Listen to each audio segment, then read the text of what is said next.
Welcome to another Keelhauled podcast. I'm your host, CaptainLogun, and we've got a lot of Sea of Thieves news to cover today, so tie yourselves to the mast and hold fast. Ahoy there, pirates. I hope you had yourselves a good week and a good weekend. I know I did. This week, we got a ton of information from different reporters and news sites reporting on the stuff that they went and saw last week with the Sea of Thieves team and the new update, as well as a ton of videos and TwitchCon. All that and more on this week's episode of Keelhauled Podcast. First up on today's docket, let's talk about the hull damage and ship damage video that came out from this last weekly stream. So John goes to interview Andy Preston, who talks about the changes that have come with the actual damage towards a ship. Now, if you've been paying attention to Sea of Thieves lately, you know that there is a 1-to-1 kind of ratio with actually hitting ships. So there's one cannonball that does a certain amount of damage to the ship, and that damage does not increase or decrease depending on where you hit the ship or how often you hit the same spot. That is all changing now with this actual update. So there's going to be different types of hits. And the interesting thing about this video was, and I don't know if this is because it deals with balancing that they have yet to really talk about, but with the hits, there's the lowest level, which seems like it's reserved for like glancing hits, or not glancing hits, but like if you were to accidentally hit a rock, or if you were to accidentally hit a sandbar or an island, then it would be kind of like a small glancing blow. Something that doesn't really fill up a whole lot, but is still enough, like if left unattended, could fill up the ship after a while. So with that, the cannonballs now deal a normal amount of damage. One hit fills it, and if you hit it again multiple times with another cannonball, then that hole is actually going to get larger, and the rate of filling, or the rate of water, is actually going to get faster. So it's actually going to fill up the ship faster as a result, and it's going to take longer to actually refill. They didn't talk about if the bigger holes will require more than one plank to be able to stop. I imagine it's just going to be a one board kind of situation. And they didn't really talk too much in regards to like Megalodon damage or Kraken damage. It was kind of interesting in that aspect. Like they neglected to talk a lot about how much damage a powder keg will do, or how much damage a Kraken slap will do, or if a Megalodon's going to do fewer holes of damage but larger holes in an area. So it's interesting to see like how this is going to affect Sea of Thieves as far as cursed cannonballs and stuff. I'm glad that this is something that they're doing, because it does add more realism to the game. So some of the other stuff that came in with this video talked about the damage that's going to be dealt to the ship that, in my mind, takes the place of cursed cannonballs. So cursed cannonballs are kind of a nice thing, because they're kind of a good one shot. If you hit it, then you can actually change the momentum of a ship battle, which in my mind makes a huge difference. I had an opportunity last night where I was sailing around with some old friends from Arizona, and there was a sloop that was on a collision course with us. It was really strange. They were a couple pirate legends that came out of nowhere, and they hit us the first time because we weren't expecting anyone. And when they came back a second time, they fully intended on doing the same thing, just ramming us and trying to cause havoc. It didn't seem like they were too interested in actually getting our treasure, which we didn't really have a whole lot. We'd barely just taken on a Kraken, so we had a couple of things here and there. But the beauty of it was the second time they came around, I was actually kind of prepared and on the ship ready for them. So with curse balls in hand, I first started off with an anchor ball, and then proceeded to hit them with a couple regular shots, and then hit them with a second anchor ball after the first one had faded. And then after that, I hit them with a grog ball to kind of really mess up their ability to do anything, so they couldn't fire back. And we took off and started sailing a little bit around them, and then we boarded them, killed them, and then sank their ship. And the nice thing was that it took a situation where, sure, we were on a galleon and they were on a sloop, but they were the aggressors in the situation. And having the cursed cannonballs completely changed the outcome of what was going to be them ramming into us and us having to deal with it. So My friends aren't as experienced as I have been. They usually play very casually once in a while. So I wanted to, I just wanted to take them out on an experience to have fun and get a chance to actually kind of get used to the game without having to do any too heavy PvP. Although they were up for it, so it wasn't too big of an issue. But some of the interesting things that I came away with these changes to the damage on a ship, cursed cannonballs are good as kind of an initiator to flip the tables to switch sides basically. And if not for the cursed cannonballs, we would have still been on the defensive. But at that point, dropping the anchor killed their momentum. They were stuck in the water and they couldn't do anything except try to retaliate. But the way that they had the angle, they had no shot on us, whereas we had 4 cannons ready. Granted, it was just me at the time because the other guys were working on the island and one person was at the helm. So with this, I've noticed that there is going to be permanent damage now that you can deal to ships. And while cursed cannonballs may still have a place in the game, this is kind of where I think that being able to destroy a capstan, like you're not going to be able to necessarily hit the capstan if someone's charging at you, but having an anchor ball can still drastically change over the thing. So hit a ship with an anchor ball and they're stuck. This gives you the opportunity to get really precise shots on the mast, on the capstan, on the wheel, and you may not have a rigging ball. You may not have another anchor ball. You may not even have a helm ball. But having the ability to knock out those parts of the ship that affect, momentum, speed, maneuverability, and have that be permanent damage, something that they have to repair on, can really change the course of a fight. No longer would you have to try and swap between cannonballs or have to think about the timing on things. You don't have to sit there and think like, okay, I hit them with one anchor ball. It's been 15 seconds. The other one, that one should be fading. My next cannon shot should be another anchor ball so that I don't double up and accidentally raise up their anchor. That's no longer an issue. You can literally hit them with an anchor ball and then pummel them with 10 shots and use some of those shots to try and deal damage to the wheel, to the capstan, to the masts, to try and knock out those other forms of maneuverability for the ship. I don't know how that balance is going to work out in adventure.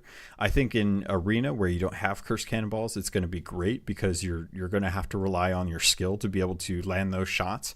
And I've noticed, at least lately, in the last few sessions that I've been playing, that a lot of pirates tend to be more boarders than they are seamen. They tend to rely more on being able to get onto a ship and to cause havoc there than it is for them being able to just outmatch you in a gunplay battle. Now, that's something that I think is probably one of the biggest parts about Sea of Thieves, is being able to be better at seamanship than just as a boarder. Now, not to take away from anyone that is really good at boarding ships and killing pirates.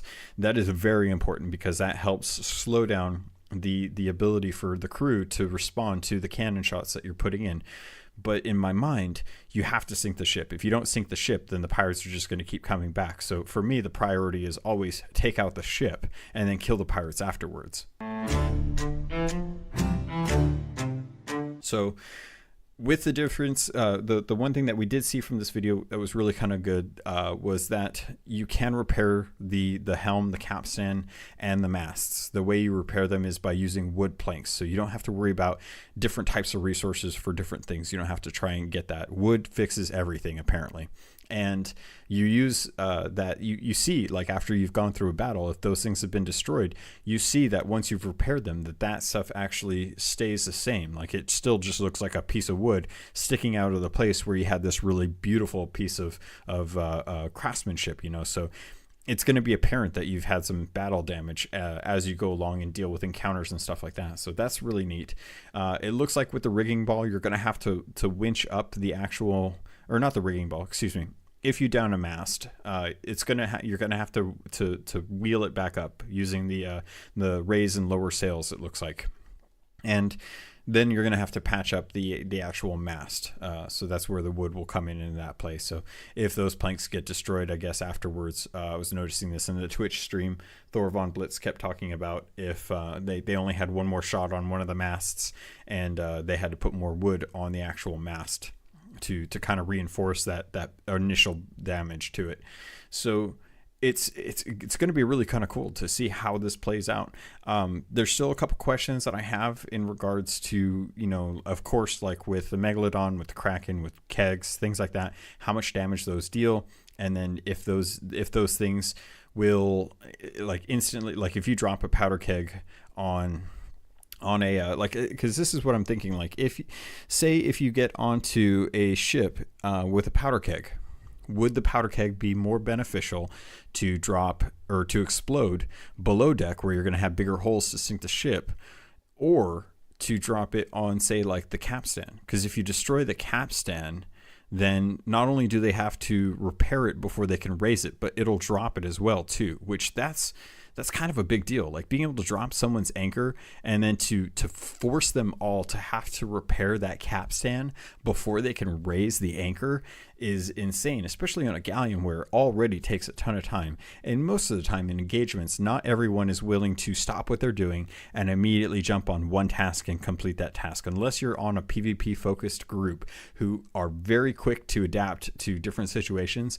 It's going to be really hard for one crew. And that's not to say that you haven't killed someone with the gunpowder blast too. That's just assuming all of them have stayed alive, but you've managed to blow up the keg on the actual capstan, destroying all the pegs and lowering it. Like that is a big tide turner for a ship. That affords you a lot of opportunity to be able to maneuver around, to get a good angle on a ship and to start hitting it. And if any cannonballs that are onto the capstan at that point are not only destroying the capstan that they might have repaired some, but also preventing them from being able to repair it or to even get close to it. At that point, they're stuck in the water.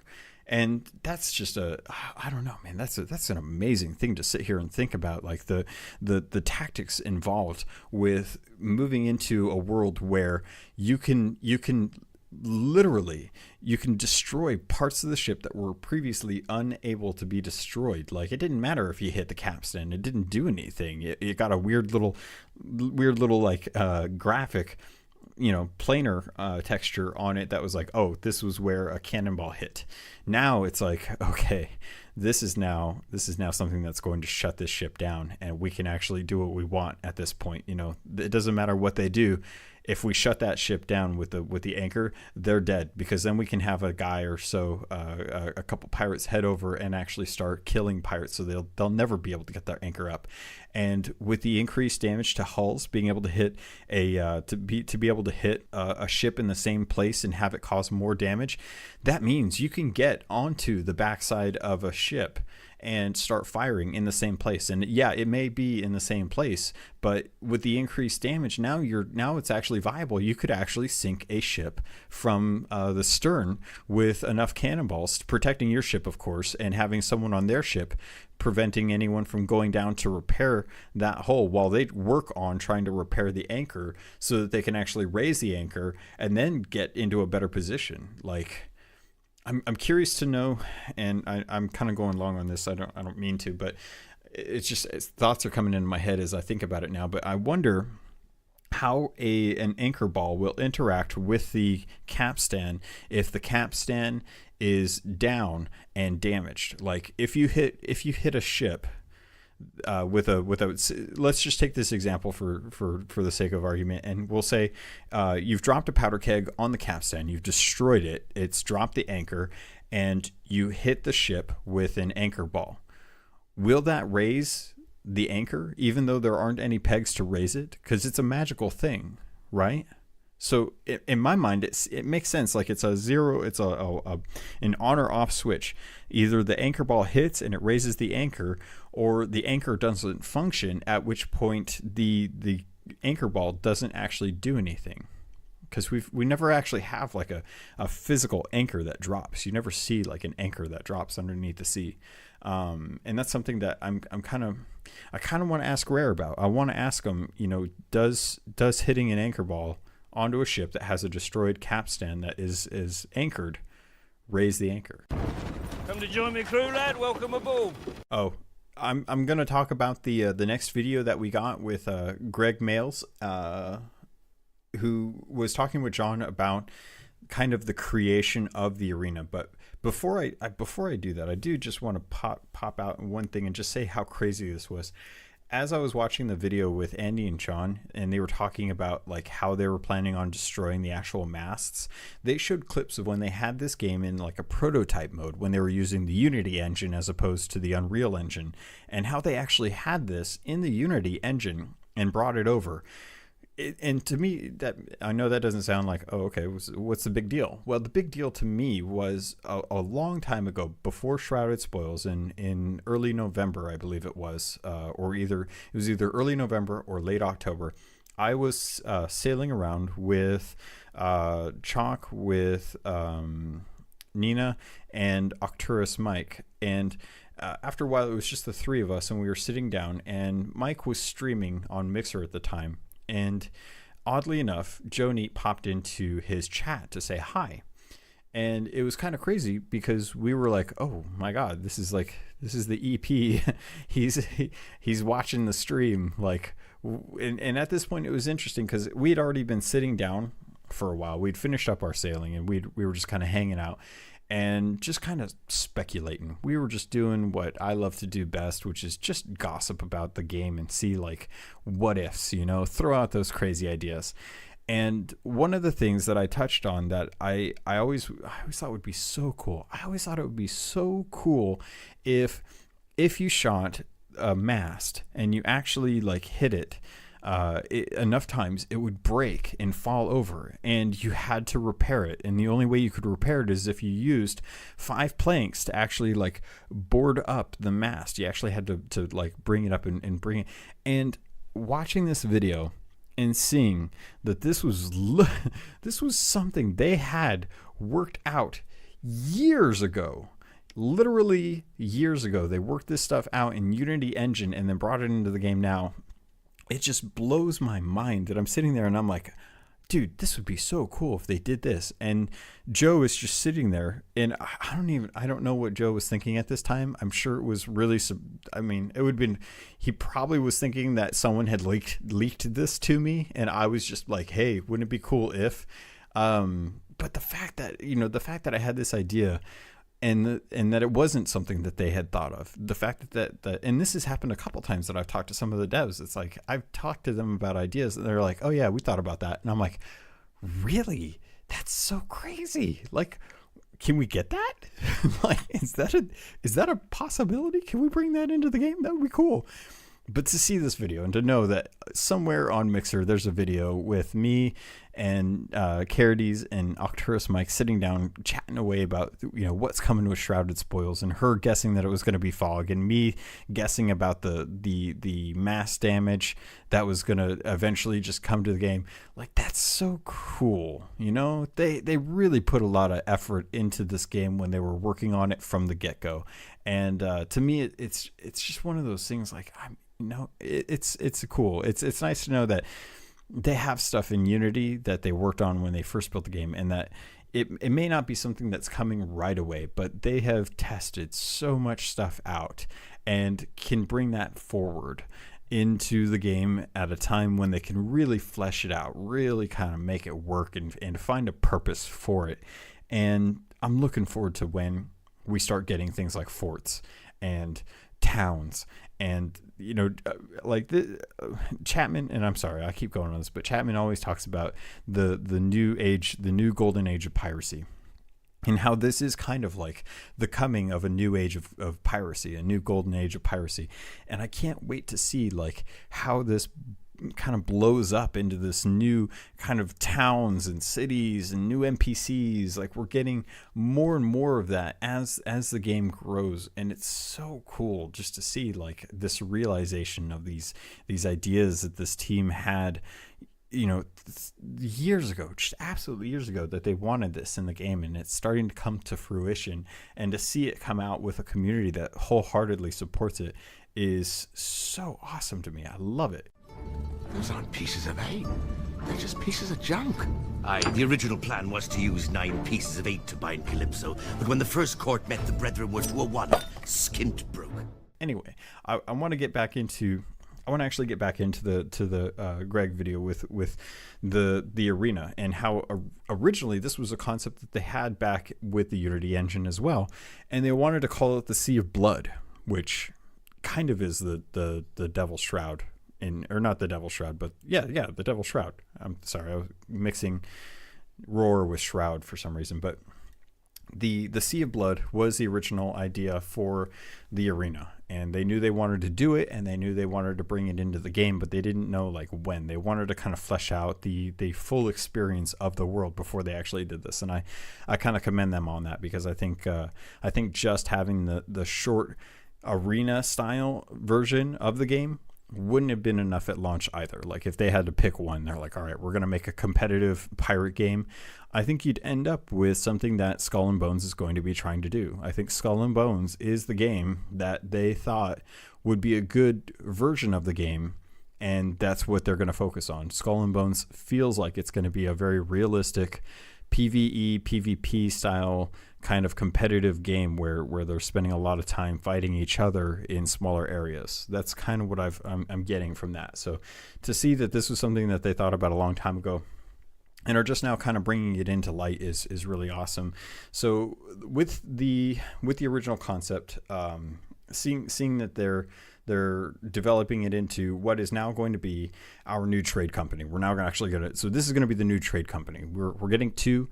There's going to be 5 viable routes to get to Pirate Legend. You're only going to need 3 still. You only have to level 3 trade companies up to Pirate Legend. And I can't remember if I mentioned this or not, but I was thinking about it the other day, and I thought it would be so crazy if there was a Pirate Legend who had actually leveled up to Pirate Legend just through the Hunter's Call and the Merchant Alliance and the Gold Hoarders.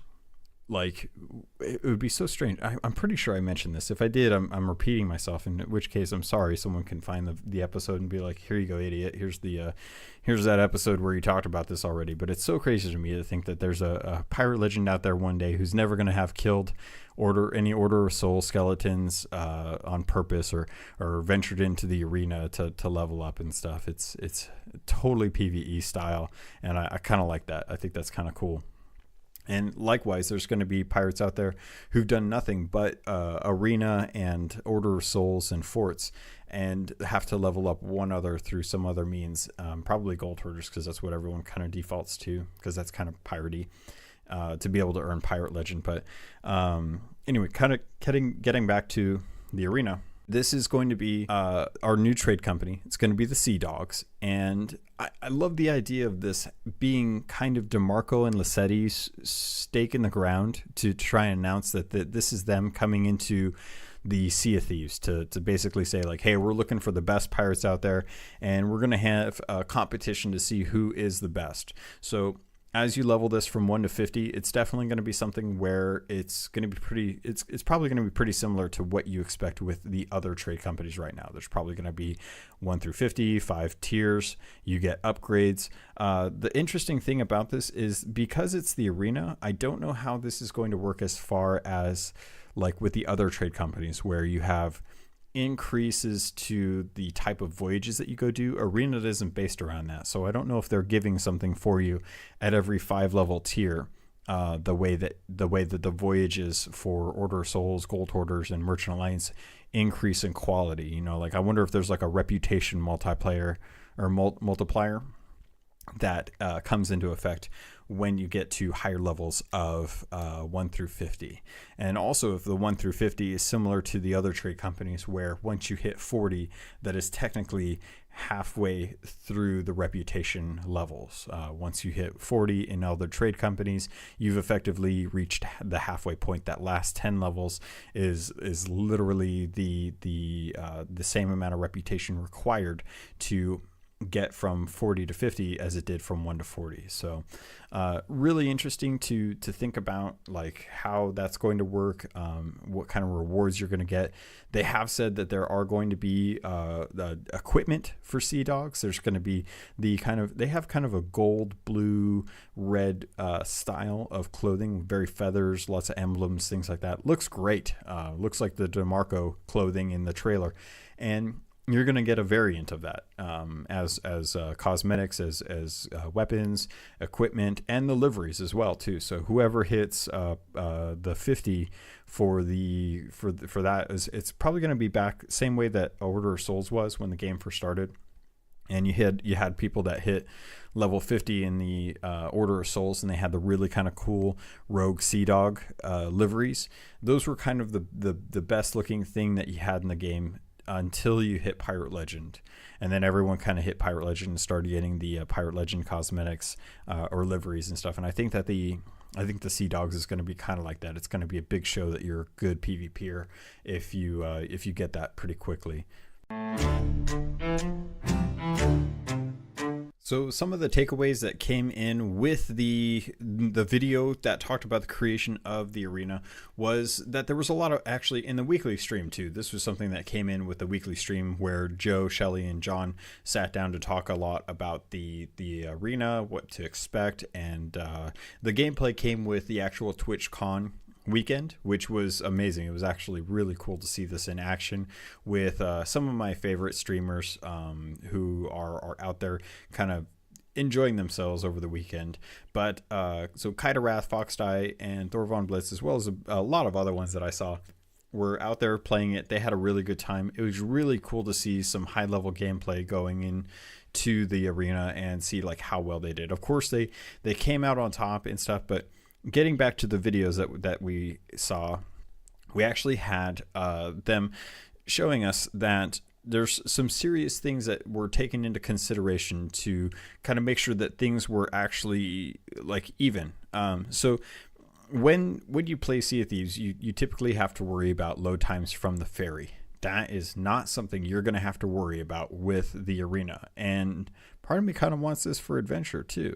So normally most people usually say that the biggest difference between PC and Xbox as far as equality comes down to the precision that comes with a mouse, which I think is depends on what you're comfortable with. Some people are more comfortable with controllers. Some people are more comfortable with mice. Just depends on your play style and what you started out with. And the other thing comes down to load times. Something that I've noticed can be helped with the actual like SSD drives on Xbox One S's and X's. Having that it can make a big difference on how quickly you load into something. And with the arena, they've totally taken this out and they put in some sort of camera that kind of, it actually like pulls away from above you. So when you die, you slump down and you just look like a green version of yourself, just kind of sitting there on your knees. And you actually get more of like a bird's eye view as you're waiting to come back. And instead of going to the ferry, this can actually present a really awesome opportunity for you to talk to other people, say, hey, this is what I'm seeing, what's going on, because you're still on wherever you were where you died. So if you're on your ship, you can still relay information about what you see. It doesn't look like you can move the camera, but still being able to have like some sort of information is going to help not only with the viability for streaming, so people aren't sitting there looking at black screens all the time. And they mentioned this in the video, that they didn't think that it was a lot of fun for people to actually sit there and look at a black screen after you've died. So instead, you get this kind of bird's eye view of what's going on. You can talk to your teammates and relay this information to help out as well too. They've also gone in and removed out the actual cursed cannonballs out of Arena. And it kind of makes sense. You know, they've implemented mechanics to the ship so that any cursed cannonball that you would have used to impact ship viability or ship maneuverability has been taken out. So it's a lot fairer for people who run out of cursed cannonballs. Say that you sink and you come back, and you aren't able to have all the cursed cannonballs that you did. You used them, you missed them, you don't get that opportunity. The ship damage takes that place, so you aren't forced to have to deal with that fact of having to be outgunned based on the cursed cannonballs. They've also taken out the AI threats in this. Now, as far as they've said, the fog and the storms are still in the game, which makes sense because they're not really an AI threat. They're just an environmental kind of atmosphere kind of thing. And not having AI threats really does help out, because it doesn't feel like if you die to like a wave of skeletons with sniper rifles, or not sniper rifles, but eye of reaches, it doesn't feel so bad, because at least it wasn't like you died and then someone came up, grabbed the chest, and then made it away. It's like you died because other pirates got you, or some other thing that was purely a skill-based thing came into effect. I love that aspect of the game. In adventure, it makes more sense because you're fighting a PvE versus a PvP world, but with the arena, they've developed this to be a competitive experience, and the best way to make it competitive is to ensure that you are taking out elements that don't actually mean that it's going to be out of your hands. It's going to be something that, well, I mean, not so much that it's out of your hands, but more to do with the fact that you anticipate what's coming, because you know it's only going to be pirates. And if it's just pirates, then it comes down to how well you tackle that kind of encounter, as opposed to not having to worry about like a gunpowder skeleton popping up and coming after you while you're trying to duel this pirate on an island.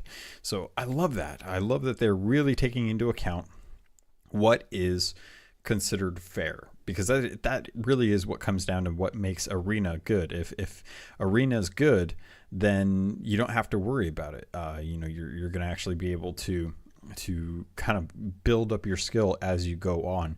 And we'll be getting the crossplay in the summer, so people that are concerned as far as like Xbox versus PC, that will be something that will be fixed in the game later on, when they can actually work out the actual technicalities of that. I saw a lot of people on the stream chat that were talking about how they were upset because it was only 5 ships and not like 8. And I'm just trying to think, like, the area that you're in is small. Like, there's not going to be a whole lot of room for you to be sailing around in. It's maybe like 2 or 3, maybe 4 islands at most. So having 5 ships converge on one is it's going to be enough. It's going to feel active enough. And I don't understand the people that are coming into chat and looking at the situation and be like, oh, well, this isn't going to be fun. You don't actually get any progression out of it. You just get cosmetics. Or, oh, this isn't going to be fun. There aren't enough people in it. I want 60 players in a slowly shrinking environment. And a lot of people seem to think that this game has to build a competitive mode that is going to become an esports game. And I don't see that. A lot of people were pushing back against that. Thankfully, a lot of people were letting you know, like, hey, not every game needs to be not every game has to be an esport. Not every game has to be a battle royale. Like, we have enough of those as it is. And a lot of people want to see certain games go into that. But to sit there and say, like, this isn't going to work because there aren't enough ships, or this isn't going to work because the environment is the same, or this isn't going to work because of this or that, is silly. It's like, have some faith that what's coming is going to be really good, and we'll when it actually comes out, judge it then. Judge how good the game is when the update actually comes out, because at the moment we're still just kind of basing everything we have off of what we've seen, so I don't know, that kind of went in a weird way. I didn't mean to take it there. So some of the things that I did notice was that with the removal of the Ferry of the Damned, everyone has the same respawn time.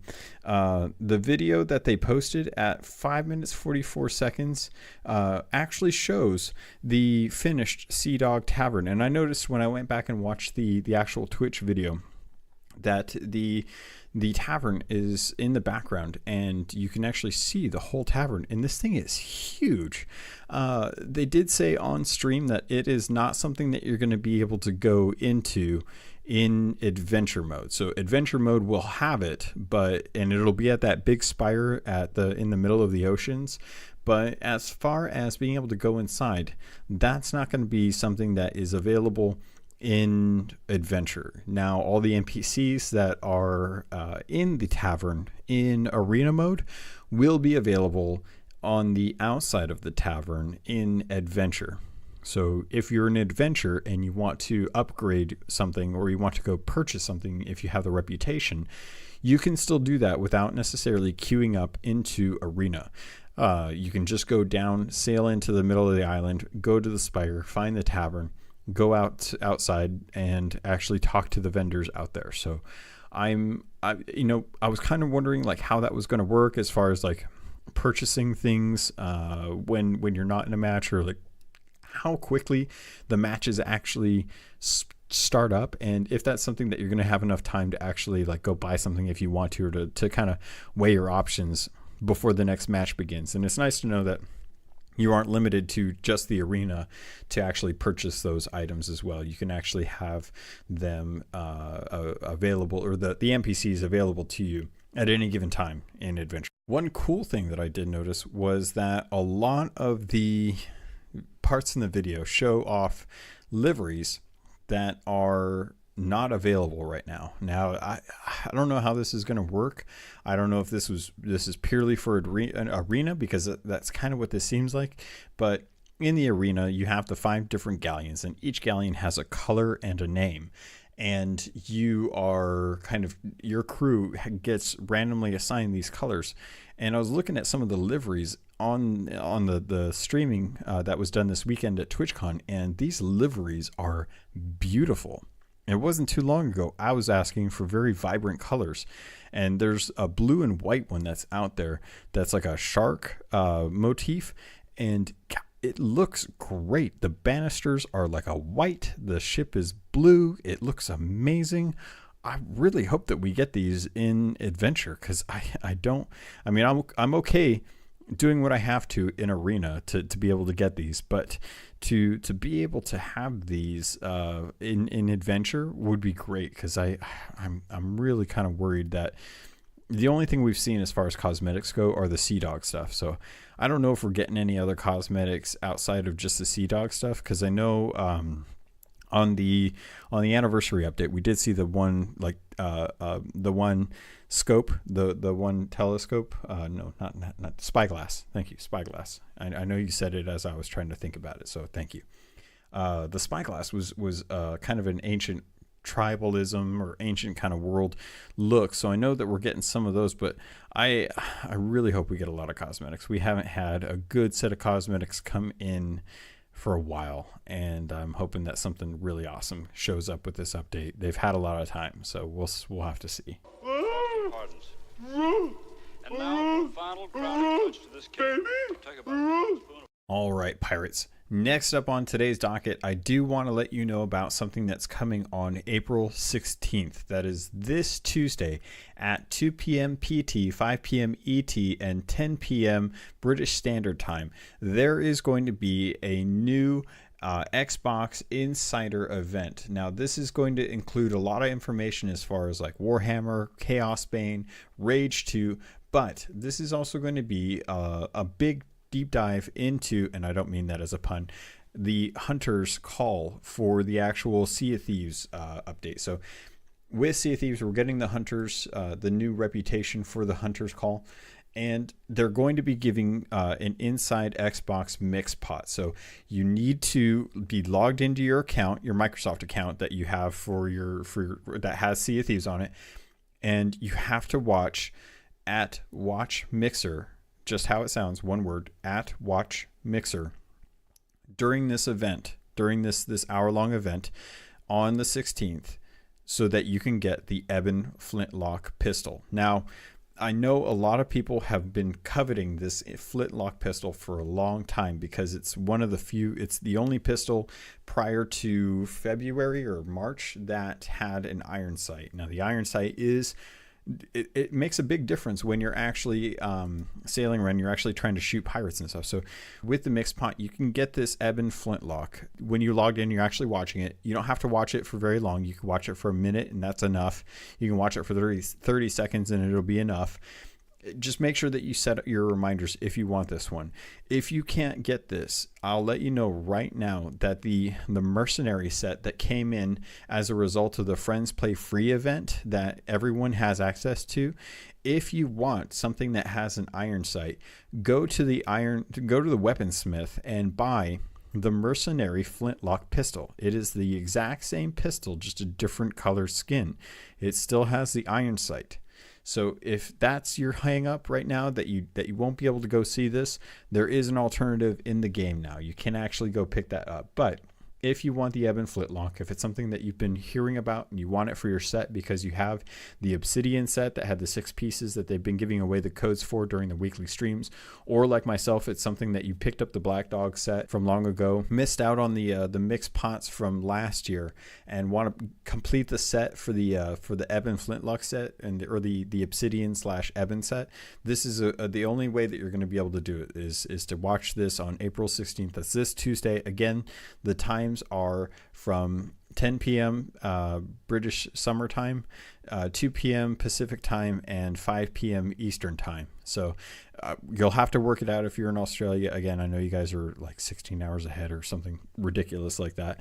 It'll probably be like early morning Wednesday for you. All right, pirates. So we did get a couple reviews in since the last time I got a chance to talk about them.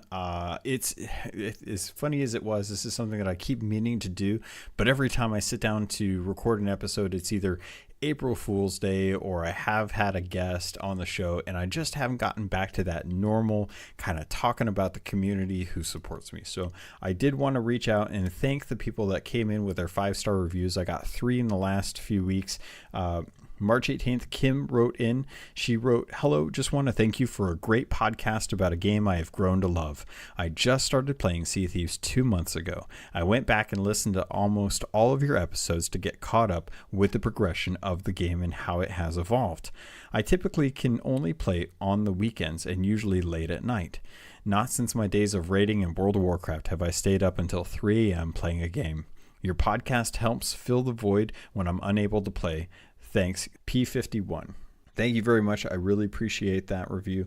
I got another one in from Commander Bob, who is, I believe that is Wrathbone from the actual Discord server now, who came in. I wrote his email a while back. He came in with a 5-star review, says, "Keelhauled my playlist.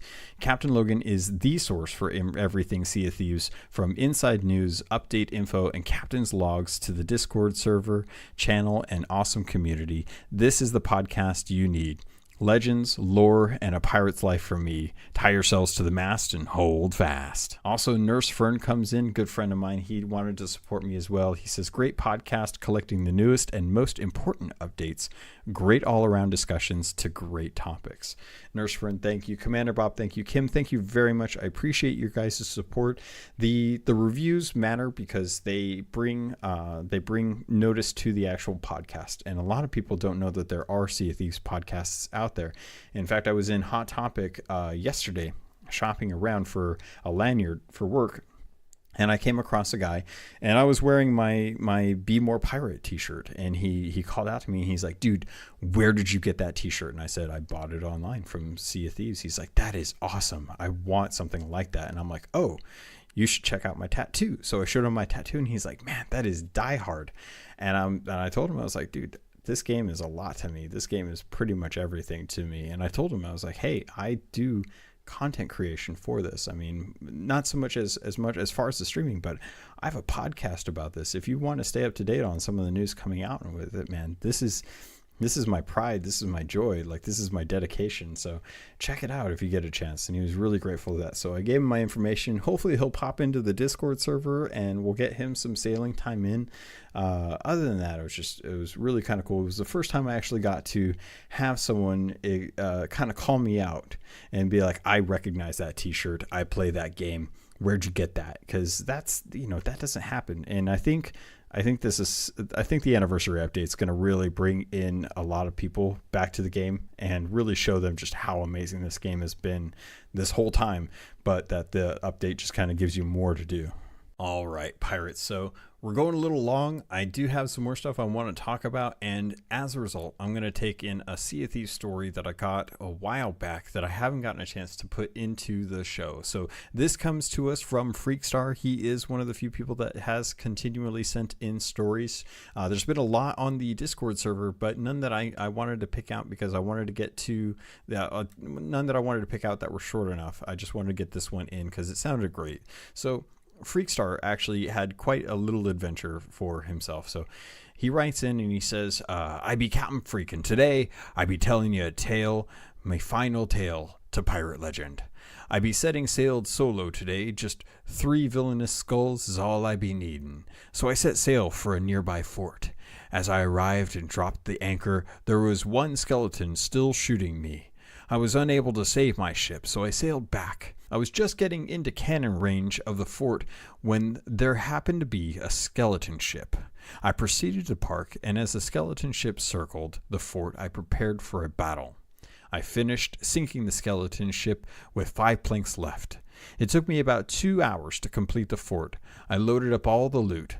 I got a foul skull, 2 villainous skulls, and the stronghold skull, and I headed straight to the outpost with no problems. I turned in the foul skull first, then ran back to get the stronghold, and I noticed I got grade 50 for the foul skulls, and the reputation from that pushed me over. I was so happy all I needed was a foul skull. Thank you, Captain, for making a wonderful podcast. This podcast is full of all the latest news of Sea of Thieves, and I highly recommend this for anyone that plays Sea of Thieves. So, Freakstar, thank you. I appreciate it. I'm glad to hear that you finally hit Pirate Legend. Congratulations. It was a good adventure, and I'm glad that you were able to get it with just the foul skull. Funny how sometimes all it takes is just one little thing to push you over when you feel like it would require a lot more. So congratulations again, and I look forward to sailing with you. One last thing that I did want to cover deals with the stuff that came out this week that wasn't from Rare, although it technically was from Rare.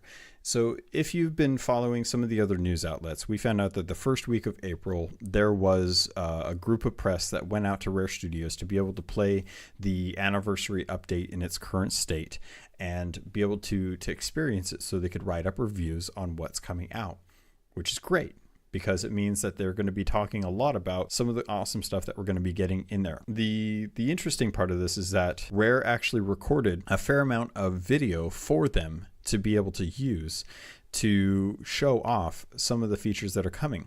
Part of this was 6 minutes of the Tall Tales Shores of Gold gameplay footage. And right now it has 90,000 views. So I imagine a fair amount of people have actually watched this video at least once.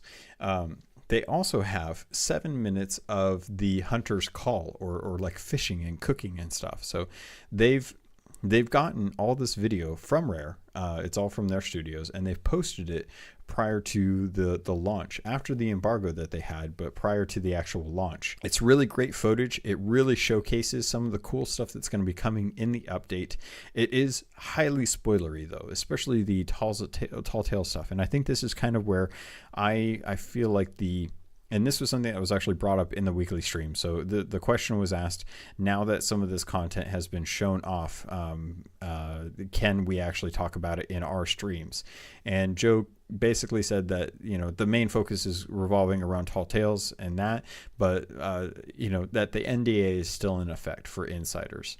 And it's kind of a bummer because I understand what he's asking us to do. He's asking us not to talk about everything that comes with Tall Tales. So I'm going to speak about what I found in the gameplay trailer and kind of let you know my thoughts on that. Right in here is probably where I'm going to say after this, if you don't want to be spoiled with stuff for Tall Tales, go ahead and stop the podcast here.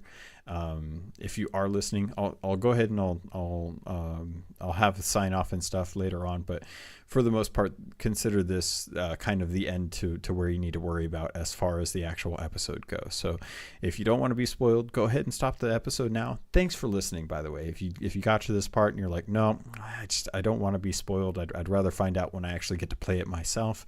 Thank you. I appreciate you listening this far. and come back next week when we find out more about the Hunter's Call. Until then, love you. Everyone else, if you're still with me, let's talk about the Tall Tales gameplay trailer that came out. It's not even a trailer, it's just gameplay footage. It's 6 minutes that's been cut together for IGN from Rare. And it basically, from what it looks like, is they're going on one of the Tall Tales, the Shroudbreaker one.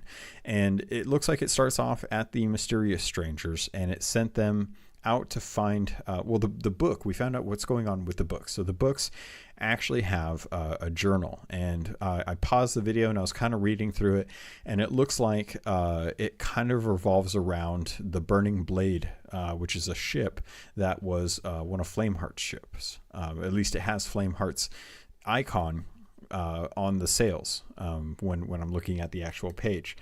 And they go out to a shipwreck, which I can only assume is the Magpie's Wing, based on the journal, the little voyage journal thing that had pages in it. And so you have to go out to the Magpie's Wing to get more pages that then take you to what looks like Crook's Hollow. It's you never see the full island, but I've been there enough times, and I know the icons enough to know that the Scarab Rock is on Crook's Hollow. So they take this, they find a chest out in the water, and they take the stuff that's in it, which is a couple more pages, and this kind of scarab looking trinket. I don't know what to really call it, but they put this trinket on the little stone etching rocks, the things that I thought were like triggers for traps, and this opens up a whole other kind of little room. And this at this point, there's now a puzzle that they have to solve, and they have to use the book to actually cipher out the way to solve the puzzle. And it looks like as this is going, it's actually filling up the room as well too. They work out the puzzle. They do some other stuff in between. There's a lot of cuts, so it's hard to tell like exactly what they're doing. But with the once they finish it to some extent, they put these little coins into this kind of altar, and they have like little prompts to let you know like what you have to do next and whatnot. But basically, they finish up the puzzle, and once they finish it up, they get this kind of little deity figure. Think Indiana Jones and the little idol that he picks up off the pedestal. And once he picks it up, they leave and take it back to the Mysterious Stranger. And then the Mysterious Stranger talks about Briggsy, who is a pirate from the Athena's Fortune. She's one of the pirates that had a sloop during the fight at Golden Sands Outpost. And I'm assuming at that point, Briggsy is now involved with the with actual game. So he talks about her knowing how to get to the shores of gold, but not telling you, or not wanting to tell you or tell anyone at that point. So it's interesting. I can't believe that there's 6 minutes that they just gave away to IGN that are of the Tall Tales, especially after the weekly stream where Joe says like, this is not something that we want people talking about. It's under NDA. And I'm like, okay, well, what part is under NDA? Because they just showed a whole lot they showed 6 minutes that you guys recorded for them about what we're actually doing. So feel free to let me know what part is still covered under that NDA. I understand that I'm risking it right now, and there's a good chance that I'll get kicked out. And if that's the case, that's the case. But I can't in good conscience have this stuff out here, not address the kind of I can't even think of what it's called, but the fact that I can't talk about it technically because I'm under NDA, but these guys get 6 minutes of footage from Rare to post after the embargo, that they were under a week embargo to be able to spend time to write up articles based on this stuff and then post it. And now we get to see it, even though the update's not out. It's a little bit of hypocrisy. I kind of hope that gets addressed after the update, but I still love Rare. I just want to be able to talk about it and to feel like the NDA holds any value when people who aren't under the NDA are able to take information from the Insider program and release it with permission. Kind of smacks in the face of content creators who rely on covering the news for Rare from Rare with the content that they give us, and that we're only getting scrappings from other media outlets. The footage is great. Watching 7 minutes of someone fish isn't the most amazing thing, so I don't know how often people are going to be fishing on stream, but it looks like they've really spent a lot of time on creating all of the quality that's involved with when it comes to actually fishing, when it comes down to actually like spending time making it feel good, to make it look great and to seem engaging. I think it's going to be really cool to actually get your hands on this when it comes out, and to actually get to play around with it. Or if you're on the Insider program, then you've probably already experienced the Insider program, and at which case you kind of know what's coming. So I appreciate anyone that stuck with me at this point. If you guys listened, I know a lot of people don't want to be spoiled on this stuff, and the people that do know about it already know about it and probably already watched this. And it's cool. It's going to be so much fun. I can't wait for this. I'm looking forward to the update coming out. I'm looking forward to when April 16th happens, when we get to find out a little bit more about the Hunter's Call, because that's the stuff that I think I'm most interested in right now. Like Arena, now that we've gotten all the Arena stuff out of the way, I kind of want to find out more about the next trading company and how that's going to impact Sea of Thieves, and how we're going to deal with food and stuff like that coming in, like how that all works out. All right, Pirates, that's going to do it for this episode of Keelhauled. I hope you had a good time. I hope you enjoyed it. Feel free to let me know what you thought. There's plenty of ways that you can do that. You can always reach out to me on Twitter at CAPT_LOGUN. If you want to watch me on Twitch streaming the game or other games, you can always see me at twitch.tv/CAPT_LOGUN. You can always write into me by email at CAPTLOGUN@gmail.com. Or if you'd like to join the discussion online, feel free to join the Discord server. Plenty of pirates have been doing it, and a lot of pirates have been gearing up for the arena. They've been gearing up for adventure mode when the anniversary update comes out. There is always a link in the show notes, as always. If you're watching this on YouTube, thank you very much. I appreciate and read all of the comments that you put out there and all the likes that you give. And if you're listening to this as a podcast through Apple Podcasts, feel free to take some time, review me, give me an honest review and an honest rating. Let me know what you think of the podcast. And if you ever want to get a hold of me, there's always ways to do it. You can also message me on Xbox too.